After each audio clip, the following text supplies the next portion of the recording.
नमस्ते। एक समय की बात है, कहानी पाठन श्रृंखला में मेरी एक प्रस्तुति आप सभी के लिए प्रस्तुत है। मैं जिस कहानी का पाठ करने वाली हूँ उस कहानी का शीर्षक है एक शर्त और इसके कहानीकार हैं एंटोन पॉव्लोविच चेखव। चेखव मेरे पसंदीदा कहानीकारों में से एक हैं और इनकी कहानियाँ मुझे बहुत पसंद हैं। चेखव रूसी कथाकार हैं और ये कहानियाँ और नाटक इन्होंने लिखे हैं। इनकी कहानियों में एक ऐसे जीवन की त्रासदी उभरती है जिसे या तो जिया ही नहीं गया है या फिर पूरी तरीके से जी लिया गया है। इसी कड़ी में मेरी कहानी है एक शर्त। तो कहानी शुरू करते हैं।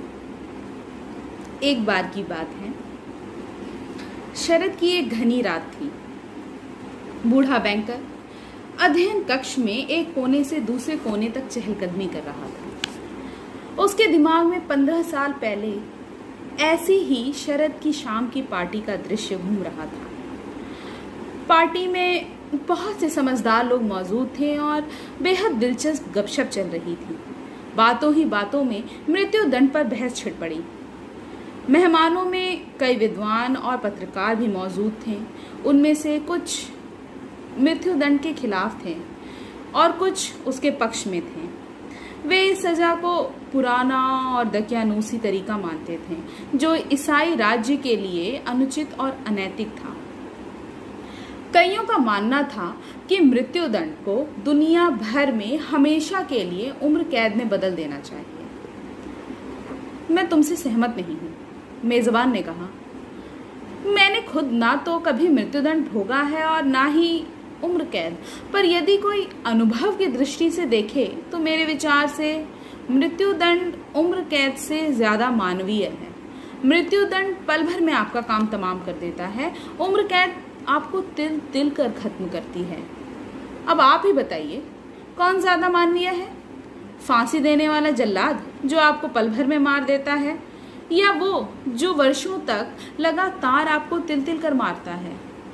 ये दोनों ही अनैतिक हैं, एक मेहमान बोल पड़ा, क्योंकि दोनों का उद्देश्य एक ही है, जीवन लेना। राज्य को ईश्वर नहीं होता, उसे किसी का भी जीवन लेने का हक नहीं है जिसे वो लौटा नहीं सकता। उस महफिल में एक वकील भी था। वो करीब 25 साल का नौजवान था। उसकी राय पूछी गई तो वो बोला, मृत्युदंड और उम्र कैद दोनों ही समान रूप से अनैतिक हैं, पर यदि मुझे इनमें से एक को चुनना पड़े तो मैं यकीनन उम्र कैद चुनूंगा। किसी तरह जी लेना बिल्कुल ना जीने से ज्यादा बेहतर है। इसी के साथ बहस ने एक दिलचस्प मोड़ ले लिया। नौजवान बैंकर को काफी उताव, ये क्या बकवास है? मैं तुम्हें 2 लाख दूंगा। मुझे यकीन है तुम उम्र कैद तो क्या 5 साल भी जेल में नहीं काट सकते। मैं शर्त लगा सकता हूं। यदि तुम वाकई गंभीर हो, वकील ने कहा, तो मैं भी शर्त लगाता हूं कि 5 नहीं बल्कि 15 साल जेल में रहूंगा। अच्छा 15? ठीक है, बैंकर जोर से चीख कर बोला। भाइयों, मैं 2 लाख दांव पर लगाता हूं। ठीक है, तुम अपने 2 लाख दांव पर लगाओ और मैं अपनी आजादी, वकील ने कहा। और फिर इस तरह वो सनकी और अजीबोगरीब शर्त लगाई गई। बैंकर के पास उस वक्त बहुत पैसा था, अकूत संपत्ति थी। पैसे के गुरूर से उसने गुस्ताख और सनकी बना दिया था। वो हर्षोन्माद में अपने में ही लीन था। खाने की मेज पर उसने वकील का मजाक उड़ाते हुए कहा, नौजवान दोस्त, होश में आओ, अभी भी वक्त है, सोच लो। मेरे 2 लाख कोई मायने नहीं रखते हैं, पर तुम जिंदगी के 3-4 सुनहरे साल खो दोगे। मैं 3-4 साल ही कह रहा हूं क्योंकि मुझे यकीन है तुम उससे ज्यादा टिक नहीं पाओगे। बदनसीब इंसान, मत भूलो कि मर्जी से स्वीकार की गई कैद सजा के कारावास से कहीं ज्यादा कठिन होती है। फिर किसी भी क्षण तुम मुक्त हो सकते हो। ये ख्याल ही कोठरी में तुम्हारी जिंदगी में जहर घोल देगा। मुझे तुम पर दया आती है। और अब बैंकर को एक कोने से दूसरे कोने तक चहलकदमी करते हुए वे तमाम बातें याद आ रही थी जो उसने खुद से करते हुए दोहराई थी। आखिर मैंने ये शर्त लगाई, इसका क्या फ़ायदा? वकील अपने जीवन के 15 साल खो देगा और मैं 2 लाख फूंक दूंगा। क्या इससे साबित हो जाएगा कि मृत्युदंड उम्र कैद से बेहतर है या बदतर? नहीं, ये सब बकवास है। मेरे जैसे दौलतमंद आदमी के लिए ये एक सनक थी और वकील के लिए केवल पैसे का लोभ। उसे फिर याद आया उस शाम की पार्टी के बाद क्या हुआ। ये तय हुआ कि वकील को बैंकर के घर के बाहर बनी बाग की कोठरी में उसकी कड़ी निगरानी में कैद रखा जाएगा। ये भी तय हुआ कि इस पूरे समय के दौरान वकील उस सीमा को पार नहीं कर पाएगा, किसी भी जीवित व्यक्ति से नहीं मिल पाएगा, न ही किसी की आवाज सुन पाएगा। उसे किसी प्रकार के पत्र या अखबार वगैरह भी उपलब्ध नहीं होंगे। पर हाँ, उसे संगीत यंत्र रखने, किताबें पढ़ने, पत्र लिखने और शराब तथा सिगरेट पीने की अनुमति होगी। करार के मुताबिक वो चाहे तो एक छोटी सी खिड़की के जरिए बाहरी दुनिया से संवाद कर सकेगा, पर बेहद खामोशी से। जरूरत की ही किताबें, संगीत, शराब जितनी चाहे वो उस छोटी सी खिड़की से चिट भेजकर मंगवा सकता था। उस कारनामे में हर छोटी से छोटी बात को भी बड़ी सावधानी से विस्तार पूर्वक दर्ज किया गया, ताकि कैद को पूरी तरह एकाकी बनाया जा सके। और इस कारनामे के तहत वकील ठीक 15 साल बाद यानी 14 नवंबर 1870 के 12 बजे से 14 नवंबर 1885 के ठीक 12 बजे तक बंदी रहने के लिए वचनबद्ध था। निर्धारित समय से 1 मिनट पहले भी निकल भागने का कोई भी प्रयास शर्त का उल्लंघन माना जाएगा और फिर बैंकर उसे 2 लाख अदा करने की शर्त से मुक्त हो जाएगा। कैद के पहले वर्ष में वकील की छोटी मोटी पर्चियों के जरिए जितना जानना संभव था, उसे यही पता चला कि वो बेतहाशा एकाकीपन और बोरियत के दौर से गुजर रहा था। उसके कक्ष में दिन रात पियानो की आवाज गूंजती रहती। उसने शराब और सिगरेट पीनी छोड़ दी थी। शराब, उसने लिखा, इच्छाओं को जगाती है और इच्छाएं किसी भी कैदी के सबसे बड़ी दुश्मन है। इसके अलावा अच्छी शराब अकेले पीने से बढ़कर उबाऊ काम और कोई नहीं हो सकता, और तंबाकू कमरे की हवा को दूषित करता है। पहले वर्ष के दौरान वकील को हल्की फुल्की किताबें भेजी गईं, जटिल प्रेम घटनाओं वाले उपन्यास, अपराध और काल्पनिक जगत की कहानियां, हास्य कहानियां और ऐसी ही कुछ किताबें। दूसरे वर्ष पियानो की आवाज आनी बंद हो गई और वकील की रुचि केवल क्लासिक किताबें पढ़ने में ही रही। 5वें वर्ष के दौरान संगीत फिर गूंजने लगा। कैदी ने शराब की भी मांग की। उसे जिस किसी ने भी देखा, उसने पाया कि पूरे साल वो केवल खाता पीता रहा और बिस्तर पर पड़ा रहा। वो अक्सर जम्हाइयां लेता और खुद से गुस्से में बातें करता। किताबें उसने बिल्कुल नहीं पढ़ी। कभी कभी रात को वो लिखने बैठ जाता। वो देर देर तक लिखता रहता और सुबह सब कुछ फाड़ देता। 1 आध बार उसे रोते हुए भी सुना गया। 6ठे वर्ष के आखिरी महीनों में कैदी को पूरे उत्साह से नई नई भाषाएं सीखने का शौक चढ़ा। वो दर्शन शास्त्र और इतिहास की किताबें पढ़ने लगा। वो इस विषय में ऐसा डूब गया कि बैंकर के लिए इतनी किताबें जुटा पाना भी मुश्किल हो गया था। 4 सालों के समय में उसने करीब 600 किताबें मंगवाई। इसी उन्माद के दौर में बैंकर को कैदी से एक पत्र मिला। प्यारे जेलर, मैं ये पंक्तियां 6 भाषाओं में लिख रहा हूँ। तुम इसे विशेषज्ञों को दिखाओ, उन्हें ये पढ़ने दो। यदि उन्हें इनमें एक भी गलती न मिले तो मैं तुमसे गुजारिश करता हूँ कि बगीचे में बंदूक की गोली दागने का आदेश दो। उसकी आवाज़ से मैं समझ जाऊंगा कि मेरी मेहनत ज़ाया नहीं हुई। हर युग और हर देश में जीनियस विभिन्न भाषाओं में बोलते हैं, पर उन सभी के भीतर एक लॉ होती है। मैं अब उन सबको समझ सकता हूँ। इस एहसास ने मुझे जो परम सुख दिया है, ओह, तुम उसका अंदाजा भी नहीं लगा सकते। कैदी की इच्छाएं पूरी कर दी गईं।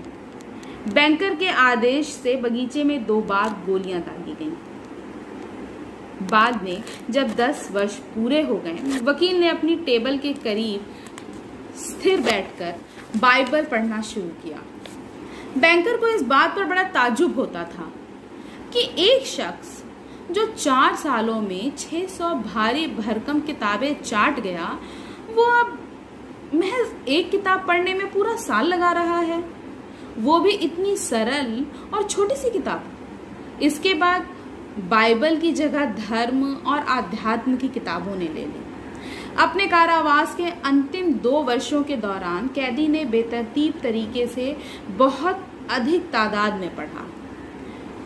अब वो कभी प्रकृति विज्ञान पर कुछ पढ़ता तो कभी बायरन या फिर शेक्सपियर। वो जो पर्चियां भेजता उनमें एक ही साथ कभी रसायन शास्त्र, चिकित्सा विज्ञान की पाठ्य पुस्तकें, कभी कोई उपन्यास या दर्शन अथवा धर्म पर किसी शोध ग्रंथ की मांग करता। वो ऐसे पढ़ता जैसे समुद्र में जहाज के छोटे टुकड़ों के बीच तैर रहा हो और अपना जीवन बचाने की लालसा में एक टुकड़ा छोड़ दूसरा टुकड़ा पकड़ रहा हो। बैंकर ने ये सब याद किया और सोचा, कल 12 बजे वो आजाद हो जाएगा।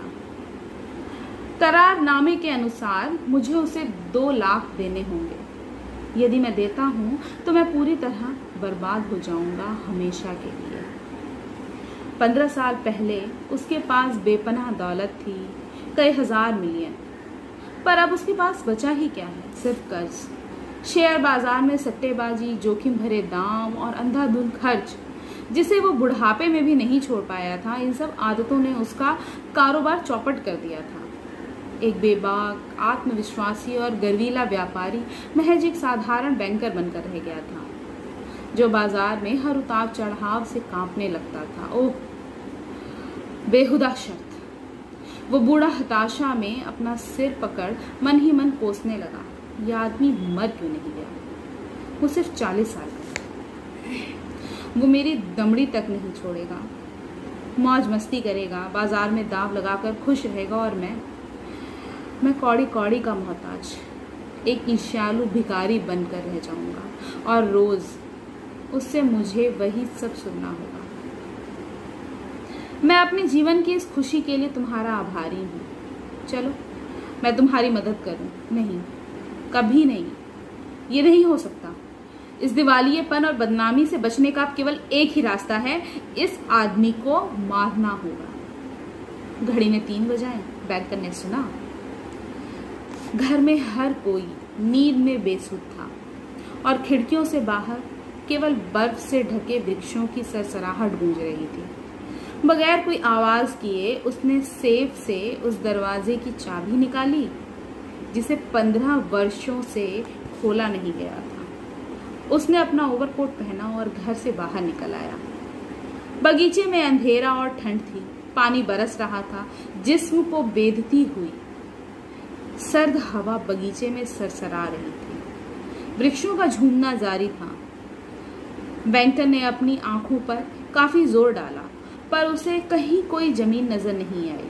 वो बगीचे में बनी सफेद मूर्तियों, कैदखानों और वृक्षों को भी नहीं देख पा रहा था। उस कैदखाने की ओर बढ़ते हुए उसने 2 बार वॉचमैन को आवाज दी, जवाब नहीं मिला। जाहिर था कि मौसम खराब होने की वजह से वो रसोई अथवा ग्रीन हाउस के किसी कोने में जाकर सो गया होगा।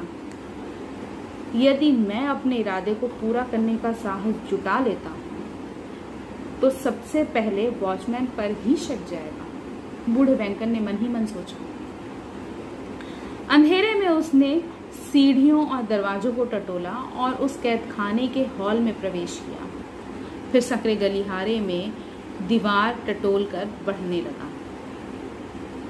उसने माचिस की तीली जलाई। वहां किसी का नामो निशान नहीं था।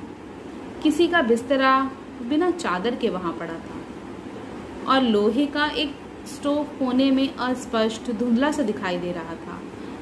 कैदी के दरवाजे पर लगी सील बरकरार थी। जब तीली बुझ गई तो उत्तेजना से कांपते हुए उस बूढ़े ने छोटी खिड़की के भीतर झांका। कैदी के कमरे में धुंधली सी मोमबत्ती जल रही थी। कैदी खुद टेबल के करीब बैठा हुआ था। केवल उसकी पीठ, सिर के बाल और हाथ दिख रहे थे। खुली किताबें मेज पर दोनों कुर्सियों और टेबल के पास बिछे कालीन पर बिखरी हुई थी। 5 मिनट बीत गए पर कैदी ने कोई हरकत नहीं की। 15 वर्ष के कारावास से उसे स्थिर बैठने का अभ्यास हो गया था। बैंकर ने अपनी उंगली से खिड़की पर दस्तक दी। जवाब में कैदी ने कोई हरकत नहीं की। फिर बैंकर ने सावधानी से दरवाजे की सील तोड़ दी और ताले में चाबी घुमाई।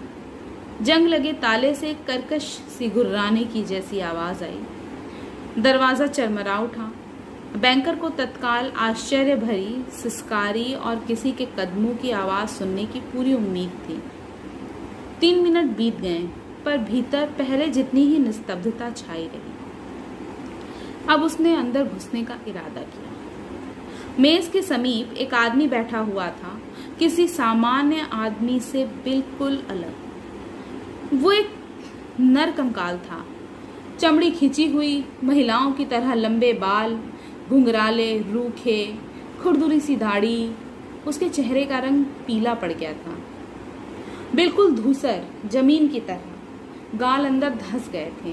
पीठ पीली और पतली और हाथ जिस पर वो अपना घने बालों वाला सिर झुकाकर लेटा हुआ था, इतना पतला था कि उसे देखना बेहद कष्टदायक था। उसके बालों में सफेदी चमकने लगी थी और उस बूढ़े से लगने वाले जर्जर शरीर को देखकर ये यकीन करना मुश्किल था कि वो सिर्फ 40 साल का है।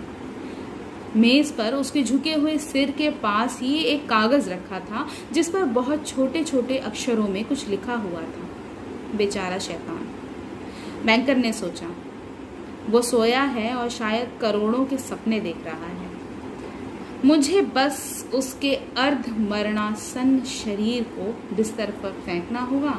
1 मिनट तक ये इसे दबाना होगा और किसी भी तरह की जांच से ये सिद्ध नहीं हो पाएगा कि उसकी मौत सामान्य ढंग से नहीं हुई। पर पहले देख तो लिया जाए कि उसने क्या लिख कर रखा है। बैंकर ने मेज से कागज उठाया और पढ़ने लगा। कल आधी रात को ठीक 12 बजे मैं आजाद हो जाऊंगा और लोगों से मिलजुल सकूंगा। पर ये कोठरी छोड़ने और सूरज देखने से पहले मैं अपने आप से कुछ कहना जरूरी समझता हूँ।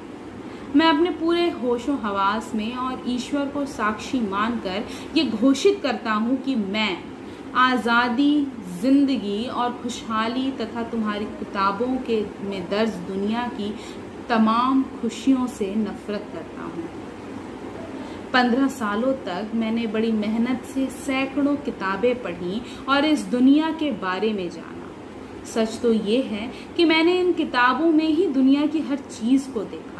तुम्हारे इन किताबों में मैंने सुगंधित मदिरा को पिया है, जंगलों में हिरणों और खतरनाक सुअरों का शिकार किया है, स्त्रियों से प्रेम किए हैं। ये सुंदर स्त्रियां जो अलौकिक बादलों की तरह थीं, अपने आपके कवियों की प्रतिभा से जादू का सा असर करती, रातों को मेरे करीब आई। उन्होंने फुसफुसाकर मुझे अद्भुत कथाएं सुनाई जिन्हें सुनकर मैं नशे से चूर हो गया। तुम्हारी किताबों में मैंने एल्ब्रूज और मॉन्ट ब्लॉन्क की चोटियों की चढ़ाई की और वहाँ से मैंने देखा कि सुबह सूरज किस तरह उगता है और शाम को कैसे पूरे आकाश को लालिमा से भर देता है, किस तरह समुद्र और पहाड़ की चोटियाँ बैगनी सुनहरे रंग में रंग जाती हैं। मैंने वहां से देखा कि किस तरह बिजली कौंधती है और बादलों को चीरती चली जाती है। मैंने हरे भरे जंगल, खेत खलिहान, नदियां, झीलें, नगर देखे।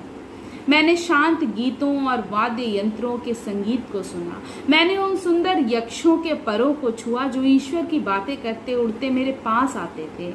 इन किताबों में मैं अतल गहराइयों में डूबा। मैंने कई चमत्कार देखे। इन किताबों में मैंने संसार के बसते और उजड़ते शहरों को जाना। इन किताबों से मुझे मनुष्य के हजारों सालों के इतिहास का ज्ञान हुआ। तुम्हारी किताबों ने मुझे ज्ञान दिया। युगों से जन्मे अथक मानवीय विचार मेरी खोपड़ी के छोटे से पिंड में सिकुड़ कर रह गए थे। मुझे पता है कि मैं आप सभी से ज्यादा ज्ञानी हूँ और मैं जान गया हूँ कि संसार की हर चीज झूठी है। नफरत है मुझे तुम्हारी इन सांसारिक सुखों से और समझदारी से। सब कुछ मरीचिका की तरह व्यर्थ, खोखला, नश्वर, काल्पनिक और भरमाने वाला है। कोई कितना भी सुंदर बुद्धिमान हो, गर्वीला हो, फिर भी किसी दिन मौत उसका नामो निशान मिटा देगी, बिल्कुल धरती में दफन चूहों की भांति। और तुम्हारा सारा वैभव, सारी समृद्धि, सारा इतिहास धरा का धरा रह जाएगा। और तुम्हारे प्रति भाव संपन्न विद्वानों की अमरता भी नहीं रहेगी, वो इस लौकिक भूमंडल के साथ नष्ट हो जाएगी। तुम पागल हो और रास्ता भटक गए हो। तुमने मिथ्या को ही सत्य मान लिया है और कुरूपता को सुंदरता। यदि तुम अचानक सेब और संतरे के वृक्षों पर फलों की बजाय मेंढक और छिपकलियों को उगते देख लो, या फिर गुलाब में से बदबूदार घोड़े के पसीने की गंध आने लगे, तो ये सब तुम्हें विस्मय से भर देगा। मुझे भी तुम्हें देखकर ऐसा ही विस्मय होता है। मैंने पृथ्वी के बदलते स्वर्ग पाया है। मैं तुम्हें समझाना नहीं चाहता, और मैं साबित करना चाहता हूँ कि मेरे लिए ये सब व्यर्थ है जिसके लिए तुम मर मिटते हो। मैं उस 2 लाख की रकम को भी तिलांजलि देता हूँ जिसकी मैंने कभी जन्नत के रूप में कल्पना की थी, और जिससे अब मुझे नफरत है। मैं उन पैसों पर अपना अधिकार छोड़ता हूँ। कल रात 12 बजने से 5 मिनट पहले ही बाहर आ जाऊंगा और इस तरह करार की शर्तों को तोड़ दूंगा। जब बैंकर पूरा पत्र पढ़ चुका तो उसने वो कागज टेबल पर रख दिया। उसने कैदी के माथे का चुम्बन लिया और रोने लगा। वो कोठरी से बाहर आ गया। जिंदगी में कभी किसी भी समय अपना सब कुछ सट्टे में गंवाने पर भी उसे अपने आप से इतनी घृणा कभी नहीं हुई थी जितनी कि आज हुई थी। घर आकर वो बिस्तर पर गिर पड़ा। इस हादसे ने उसे इतना हिला दिया था कि देर तक वो रोता रहा और उसे नींद ही नहीं आई। अगली सुबह बेचारा वॉचमैन भागते हुए उसके पास आया और बताया कि उसने उस कैदी को कोठरी की खिड़की से बगीचे में कूदते हुए देखा। वो गेट से बाहर निकल ओझल हो गया।